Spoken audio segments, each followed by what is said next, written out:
Welcome, Smutters, to Sibsreadsmut Minisode. Mini. Tiny. Very small. Good God. This is our chance to let you all know what else, besides smut, is on our pop culture brains or reading lists and allows us to provide recommendations to you outside of the dirty verse. You're welcome. With our hiatus between seasons 2 and 3 having started as of last week, hit us up on the socials with book suggestions and or questions at Sibsreadsmut on the Instas and the TikToks, and or email us at sibsreadsmut@gmail.com. Ned, have you been traveling in the Mediterranean for the hiatus? What are you doing in between seasons here? I've become a billionaire, and I'm jet-setting around. I knew it. I can see your little PJ just flying back and forth across the country. Yep, I've been to Stad, and of course, yeah. Figure you're using this hiatus, very well, I'm sure. Yep, Getting eating a lot of shark reading fin done. soup. Yep, just what's the puffer fish that kills people all the time? Whatever that is, fugi or whatever it's called. Yep. Who knows? I don't know Let's the get answer a to that. little dab of Daddy's medicine. Ew. It is That's such a gross name. Not here. Not with your sister. Oh, EJ's medicine. bad boy lips. Bad boy lips. Bad boy lips. Oh, mama. Oh, gross. All right, enough Yuck. with the daddy and the mamas. Oh, sweet sassy Mo Lassie. Okay, much better. I'm sorry. Did you just pour yourself a scotch and now you're opening a high noon? Okay. Yeah. All right. It's my chaser. Jesus, it is a school night. I'll have you know.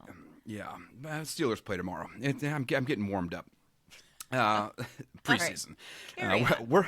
We're planning to give you some sweet content every other week during our hiatus, and we will have a couple bonus episodes coming up in the holiday season. That's right, you'll be able to listen to us instead of hanging out with your families.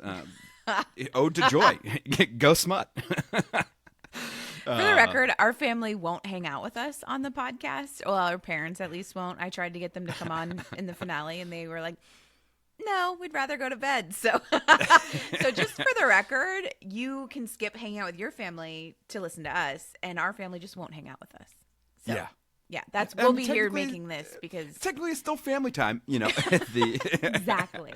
Yeah, we will do our best to not throw out spoilies for any of the titles that we talk about in this minisode, but some might just pop out. So be forewarned. A list of titles that we talk about will be in the description, and make sure to add all those goddamn titles to your Goodreads list. And since this is a minisode, and we don't usually say it on the minisodes, support your local libraries, folks. God, 'cause now we and do. always. Yep. How many books do we have at a library right now? 40. Actually, I returned 2 today, so we're 38 right now. All right, great. And what do we have on hold? Probably 36? At 40? least. More? Yeah. Well, we have some that are just on suspend right now because we do not have the bandwidth for all of these titles. But Helen, what else have you been reading or watching this week? Thank you for asking. I was hoping you'd get welcome. there. That's why we're here. I read Calamity Club. I read 2 5-stars. So Calamity Club, I loved. You read that? Did you talk about that on the last minisode? I feel like you also read it recently. I did. What did I mention that one? Yes, I mentioned it on the last one, it. but 29 hours. I personally did not want it to end. I mean, yeah, you and I listened to it a little bit faster. I think I landed at like a 2-2 listening. You were like, "Oh, they have southern accents. You can listen like out of 3." That was not true for me. I listened at a 2-2. I loved every minute of it, and I genuinely did not want it to end. I also lean heavily on I love strong female characters, and that's literally what the whole book is about, is strong female characters. So I ate it up with a spoon. I loved every second. I would have listened to 100 hours of it. And then I don't think this is a spoilie. And I should say, Dad, EJ, did want it to be 10 hours shorter. I think you said that too. So maybe that's the I could have used it to be a little shorter, but she is a phenomenal writer. And incredible. Yeah, and she really paints a word picture with that book. I mean, it was impressive. I mean, it only took her a decade to come out with this book after like 15 after years, The Help, like a really long time. And you can and totally. we're talking. This is Kathryn Stockett, by the way. Stockett, Just yeah. so Calamity everybody knows. Club. So she wrote The Help, 15 years ago, which has obviously been a movie. And actually, in talking to people lately, a lot of people have never read the book; they just saw the movie. But The Help and the book, I feel like, are pretty similarly. Like, once you know about the shit pie, like, you know about the shit pie. So, most people have seen that. And so 100% Calamity Club will be made into a movie at some point. I'm sure of it. And then I don't think this is a spoiler, but my favorite character in the entire 29-hour book, the hookers. Yeah, yeah. The hookers. Just capital hookers. Just the hookers. They were so fucking funny. Their one-liners, I think those were all the ones that I was texting you of, just like calling the doctor like, Dr. Twat, and like they just had, and like listening to it too, like the way their accents were, and just they were my favorite character in the whole thing. And I loved a lot of the characters, and the hookers were. I won't explain anymore because I don't want to, but they were my favorite, and they had me like crying laughing at times. So highly recommend. 5, 10, 25 stars. Yes. Have you gotten into similar time period and everything else, Kin, yet, by Tayari Jones? I got 30% in, and then it returned on the library, but it just came back on like a 7-day hold. So I'm finishing now Abby Offsides.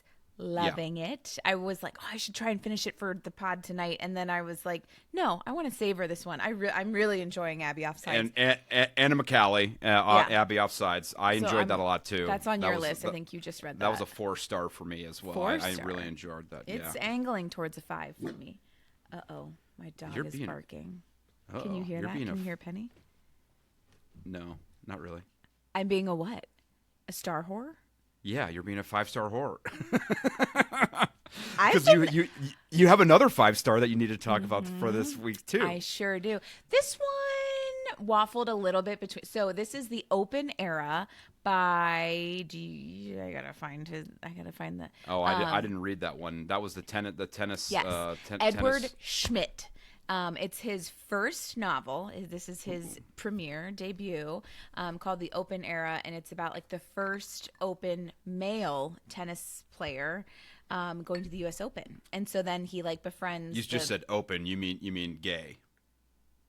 Did I say right? that? Yeah, yes, he is openly gay. Openly gay tennis Thank pro. you. Yes, the first open. I'm just staring at the cover, which is all like, really pretty and dongs. Just a big penis coming out of a tennis racket. No, it's a very nice tennis man. But also, I've been started taking tennis lessons, so I'm very in this tennis world, as you know, and so I really liked it. So it was good. And then world number 2. Tennis player, they become friends. That's like the premise of the book. And so I really enjoyed it. A little will they, won't they. It wasn't quite as open door as like a lot of the romances that we read, but it was definitely a romance and lovely. I enjoyed it. So I would recommend. I'm thinking about it just like based on my 5 stars. I might do 4.5 or 4.5. So yeah, and then now I'm reading Abby Offsides, which I know is on your list too. And then I also I'm in the middle of Kin that got returned on the library, and I need to go back to it. I'm also in the middle of Lady Tremaine, which is finishing up from Bookclub that I was supposed to read like literally like 2 months ago. Yeah, I mean, this is like I think back in like March. How is it? Because it looked Amazing. interesting to me. Yeah, I So thought good. about reading that one too. Lady Tremaine. I have to look up the author, but it is. It's the story of Cinderella told from the evil stepmother's perspective. And so it's great. Strong female characters. I jizz all over that. And then, yeah, so those are my 3 actives. which is like a lot. And then usually I'd come to the pod and be like, I need to rush and finish all of these. But you know what? I'm on hiatus. I'm, like working and parenting, but I feel like Rachel I'm on a yacht. Rachel Hockhauser is Lady Tremaine. Lady Tremaine, yeah. So yeah, I'm just relishing reading Lady Tremaine, Kin, and Abby Offsides here and there when they feel right, and not being rushed into any finishing at 3 listening. So I'm happy as a peach. That's not the phrase. Happy as a clam. Yeah. Happy as a bearded clam. No, thank you. I am no longer bearded due to laser. So I was talking about lasering off my beard at work the other day. Thank you for bringing this up. And not your first time talking about lasering off your beard on the podcast either. No, of course not. Everyone who's been here knows that I've been lasering it off again, because I did it once before and it came back. So I was talking about it at work, and these women were like, oh yeah, we get like a chin hair here and there, and we pluck them, and that's it. And I was like, I'm not kidding you. When I have a fucking beard, and I took out a picture of it and I showed them. Ned, the way that these women went back in their chairs, like, whoa! I shocked people with how bad my beard hairs were. And I was like, not expecting them to have quite such a big reaction. I was kind of assuming like, oh yeah, they would be like, oh my goodness, wow. That's not that bad. That's not that bad. No, they were shocked. Like slammed back in their chairs, shocked at how bad my chin hairs were. And I got like sad again, and then grateful for laser hair removal and having good friends that'll actually tell you that you have a hideous beard. I mean, I was like, oh, this is definitely gonna be a short on YouTube. No, I hope not. If so, we should hashtag InSkin Laser Oakbrook. Thanks, gals. It's an ad for them. Support the pod. Yeah, sponsor me. Did you give them stickers? I haven't, babe. I will. I keep telling. And then it's like I went and I loved them so much that I was like, okay, I'm going to start with my beard, and then I'm just going to go tip to taint. And so now I'm like, I need to get a special chair because I'm just going to slide right off. Like I will be hairless from top to bottom, and I can't wait. It's going to. Do you remember that episode of New Girl where Schmit takes? Oh no! The two other guys to the spa, and they get Brazilians, and they're on the couch with like peas on their Johnsons and everything afterwards, and they're like, we went to war together, and the 3 women are in the back going, really, guys? Like, and she's like, every month, tip to tail, and they're like, no, never again. Is that the episode where Nick was like in the hot tub with the Asian guy and he was like spinning him around in the hot tub? That's a different one. Best friends. That's a different one, but also phenomenal. But yeah, this one they just went to the spa. And Winston, Nick, and Schmit all went, and they do like the slow mo, like opera music behind them getting the stuff ripped off, and the woman is just smiling as she's ripping the stuff off their taints. I mean, it's hysterical. I mean, it reminds me of 40-year-old version. No, Kelly Clarkson. I mean, yes, it does remind me of that, but the Bromance Book Club, where the book 2 in that they for their wedding they go to the spa, and they're like, do we take all our clothes off? How do we do this? The wives to be like, wait, what do we get all the way naked? That was a great scene.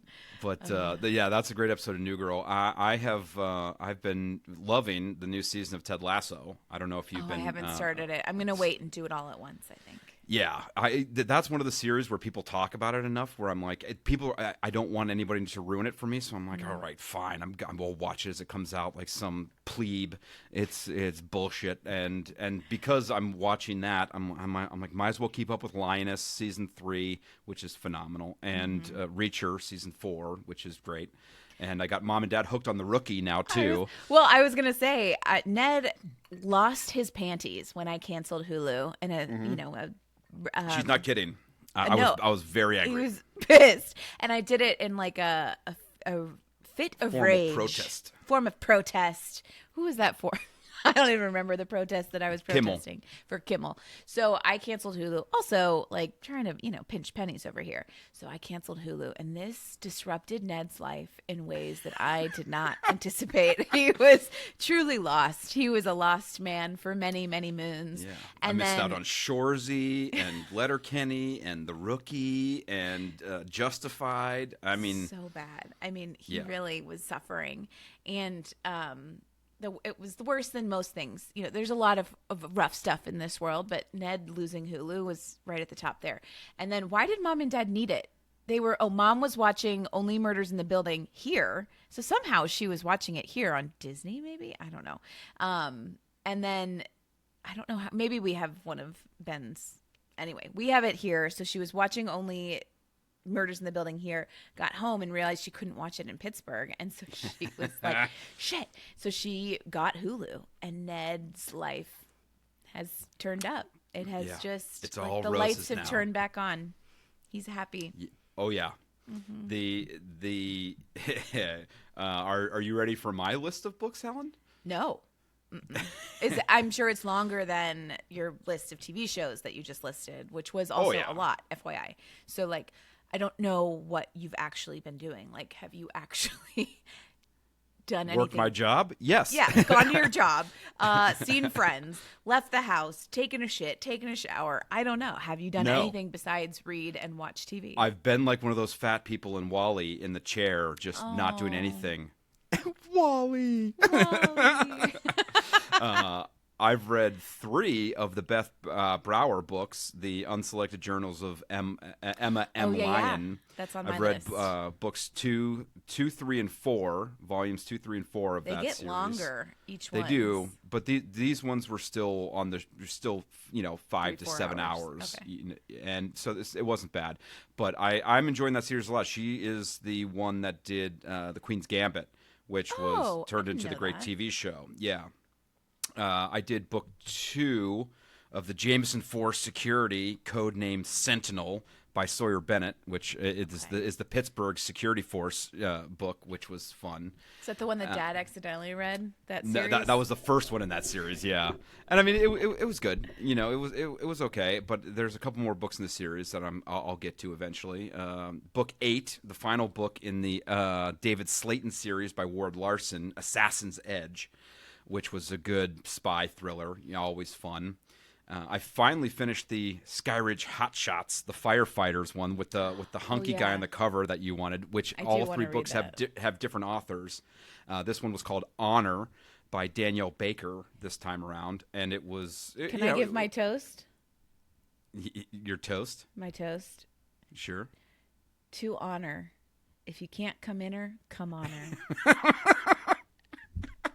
That is not my toast. Shout out to Liza, my coworker, my roommate from college, who actually gave that toast at our friend's wedding, and the friend's little brother was like genuinely pissed about it.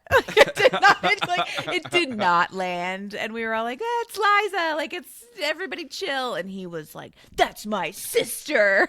And I was like, my brother would never. Like, if somebody made that toast at my wedding, Ned would like high five them and be like, Oh, yeah. that was hilarious. I'm surprised I didn't give that toast at your wedding. I mean, my God. You gave a 15-minute better toast than that.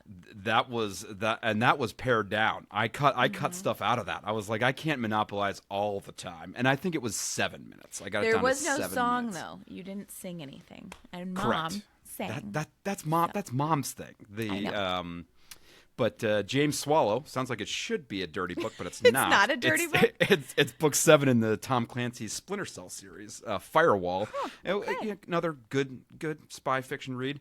I've finished book 4 of Matt Dinniman, Dungeon Crawler Carl series, yeah. the Gate of the Feral Gods. That's It not is- on Libby. Where are you reading that? It is on Libby. With the it's first just the- one. It's the ebooks. It's the ebooks. So okay. you have to read them. Ugh, The no. audiobooks Just kidding.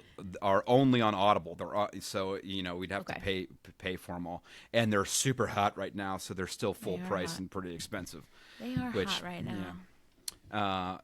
Pippa Grant, who I was telling you about that series of people getting canceled and whatever else, she has a different series that she published under Jamie Farrell, the Officers' Ex-Wives Club, Book 1, Her Okay. Rebel Heart, South, military, kind of thing. It was okay. It was good. I might read the second one in the series.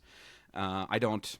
It was good enough for me to give it again. But I am reading book 2 in that canceled series right now. I got it on Is the it Hoopla. infamous? The infamous something? Or? Yeah, Okay. the infamous My Infamous Heart or something like that, Yeah. which was good. Mark Cameron, who is a great author, wrote some of the Tom Clancy other Tom Clancy series. Had his new book Backtrack out about an Alaska. Backdoor about an Alaska, sheriff or some kind of agent that goes around and beats the crap out of people. It's great too, and another great addition to his series. Tim Sullivan is doing big things right now in the British detective genre. His newest, The Tailor, just came out about a detective with Asperger's-esque symptoms, and the man just loves solving crime. And it's great. It's super fun. I finally finished the Hannah Hall series by Laura Dave. The first time I saw him, which is book 2 in the Hannah Hall series. Yeah. I read the first one, which was the last time I saw him, or the last thing he said, or whatever it was. The last time I saw him, I think. And they made that into a movie. Pretty sure. No, This is pretty much just the continuation of the story, pretty much right from where it left off. And it was.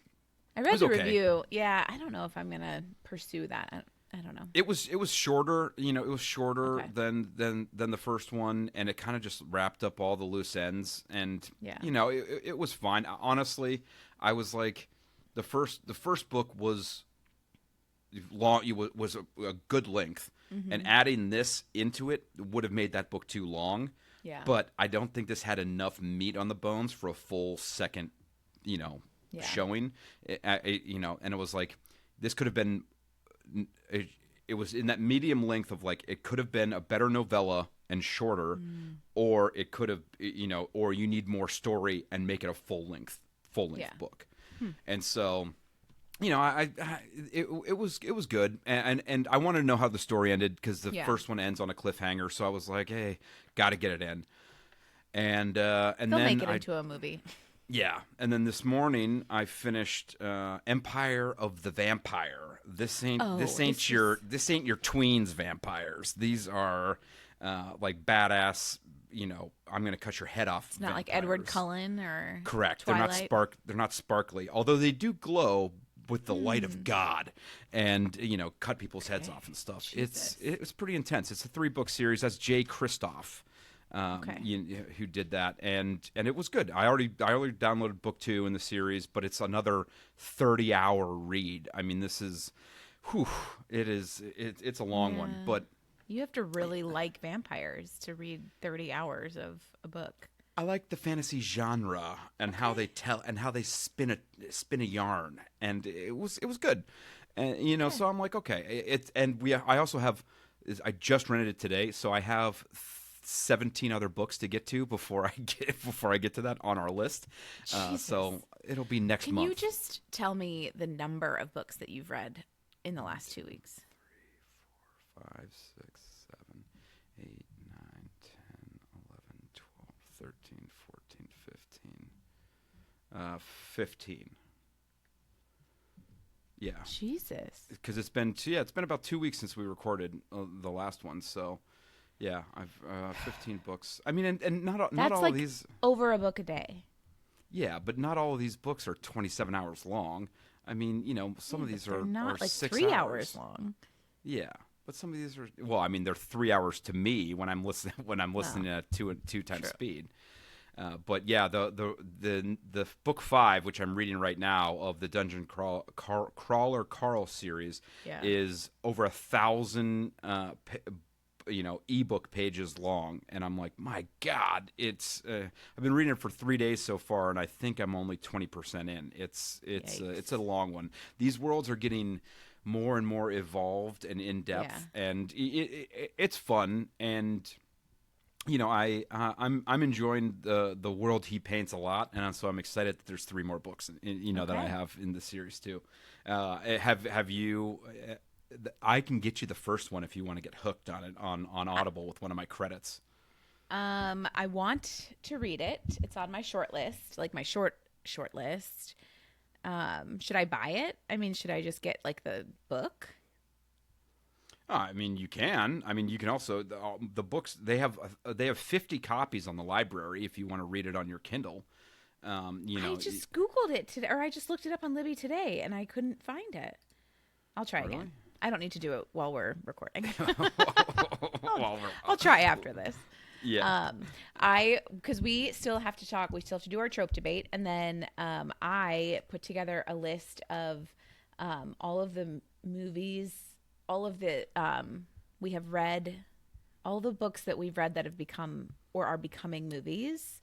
Oh yeah. You want to do that one right now? Yeah, do that now, and then we'll get in the trope debate. Well, so I don't, and not all of, so it's not a perfect list yet, but the Love Hypothesis. So these are the ones that are coming out soon. So the Love Hypothesis, Allie Hazelwood. It happened one summer. The book that started it all for us, Tessa Bailey, Verity, Colleen Hoover. That's we haven't read that for the pod, but I've read it, and you read it. I think that's Anne Hathaway's in that one. Funny Story and Happy Place, both by Emily Henry. This summer will be different. Carly Fortune, Off Campus is Aren't the they doing deal. The Bodyguard too? Yeah. They just cast that one. That one's, I think, that one's not even on this list. I didn't even see it on your list. Yeah. Yeah, there's so many. Heated Rivalry. We are super good at picking books that are turning into movies. Every summer after. It's like somebody's watching our podcast and then just, making them everything we talk about into movies. In a Holidays, Christina Lauren. So that's a holiday book that I actually have had on my Kindle for years and want to read. I was thinking. Oh yeah, you didn't read that when we had it because I read that one. I didn't get to it, and then the holidays passed, and then I was like, I don't really feel like reading. I don't Christmas read. book in March. I don't read holiday books if it's not the holidays. But it didn't feel right, and I was just like, I don't need to spend time right now. Anyway, I want to point out. I forgot one on my list of reads that needs to be mentioned because this was a recommendation from as I have him in my phone, Taint Bag Kevin from high school. He goes, Ned, I'm reading this book. I think you should really read it, and it's just called Pimp. By I gotta find his name. Is Kevin really reading it? He really read it? Yeah, he read it. No, this is by Iceberg Slim. It's called Pimp: The Story of My Life, and it's about a guy who grew up in the pimp game and went to jail a couple times and whatever else, and he talks in great detail about his life in the pimp game. And I mean, my God, it was intense. And he went to jail, got out, and his mom was very sick. And he's like, okay, I'm not going to go back. And then he became an author and started writing about his experience with this stuff. And it was intense and it was pretty great. And also it reminded me too of remember Mom's like aerobic kickboxing classes where they were doing the 40 pimp smacks and whatever, and we told Mom about that, and she was like, oh yeah, my pimp smacks, and she I texted Kevin the other day, and I went, hold on, I gotta find the exact wording to this. I go, keeping the pimp hand strong right now, reading Iceberg Slim's book. Thanks for the rec. I'll be sure to call you out by name on the Minisode. Taint Bag Kevin. This book has 4 stars on Goodreads. I'm actually very impressed. And literally one sentence. Oh, no, 2. Beck's first book is told without bitterness and with no pretense at moralizing. It is the smells, the sounds, the fears, and the petty triumphs in the world of the street pimp. Oh, yeah. That's it. It was published in 1967. Oh, yeah. Yeah. I mean, it's old. It's been around for a long time. But yeah, for some reason that didn't show up on my read list. But yeah, I read that earlier this week. It was intense. But but sorry, you were saying about all the ones that got turned into movies. This one is not going to get turned into a movie. Not yet. Hey, yeah. somebody! I told you everything we talk about on this pod gets made into a movie. So, it's coming up. Okay, well, we can talk more about the other movie. I feel like there's so many. And do you like that there's this like romance novel to movie pipeline? I feel like people get pissy at Hollywood for like, right? You know, like why are you just making books into movies? Like why can't you just? Well, no, I don't get pissy with it because at least it's original material, you know, and at least it's someone's idea that is you know. We talk about all the time these tropes and the predictability of this stuff or whatever, but it is a comfort genre. It is something that people just genuinely love to do. I mean, Hallmark movies are movies for a reason. I mean, Ted Lasso even talked about it where he was like, they're good, you know, they're good, but they're bad. They're great. They're great to watch with the sound off. You know, it's one of those things where it's like these are just comfort books that you know are going to have a good ending. And they're good, short, mostly relatively short stories, unless you're writing, pucking around or something, that can be easily translated into movie or TV fodder. And it's, you know, the pipeline isn't bad. I think it's the way it's done that is a bigger bugaboo for me, which is who gets cast, how they portray a lot of these inside thoughts that you can't really, you know, show on screen per se, where it's these inner dialogues. And in today's day and age, you don't have too many people doing voiceover work of like their inner thoughts and stuff. You need some storytelling device to get that across on screen that I don't think they've truly figured out how to kind of show that inner turmoil. What we love about a dual perspective story is we get to hear from both their perspectives, and and that a lot of that is their internal dialogue, which you know you have to show, not tell, in the TV and movie game, where that internal dialogue it's hard to show it on screen. So how it relates onto screen, but the stories themselves are great, and I think deserve to be seen. It's how they're translated into that TV genre that is, you know, is the issue. Not that they are. It's been interesting too, being such a fan of romance novels forever, and then a lot of like The Summer I Turned Pretty, which is technically young adult, that's neither here nor there, but like the author was super involved in the making of that show in the seasons, and now it's being turned into a movie. But they stayed, I think I prefer when they stay relatively close to the book, and maybe to your point make a couple changes just for storytelling. But like I feel badly, I did not watch Carly Fortune Every Summer After. Yes, Every Summer After, because people panned it. They said, you know, and I shouldn't have read reviews before I watched it, but it was like, people were like, it's so different from the book. It's not even good. Like, and I don't know. So I was disappointed to hear that, although I have not watched it myself. Remember Mrs. Doubtfire, the whole thing when we were kids? What? Mom read the reviews of Mrs. Doubtfire when it came out, and she was like, oh, this movie's terrible, and everybody loves it, you know, whatever. And I'm like, I never trust the reviews, which leads us into our graphic come up here, trope debate. Trope debate. Woo, woo, woo. Would you rather have spoilers before reading, kind of knowing where things are going, versus going in blind? And you always talk shit about my cover watch stuff, but it's a real thing for me where it's like, if I like the cover, I'm not even going to read the back. I'm just going to pick it up and read it. You are insane. But you know. So you go in blind. You much prefer to go in blind. Yeah, I'd rather go in blind, or either knowing a general.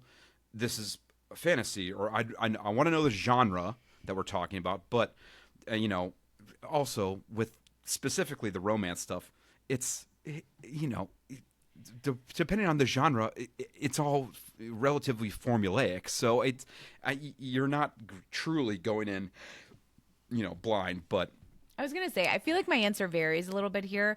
I do prefer spoilies.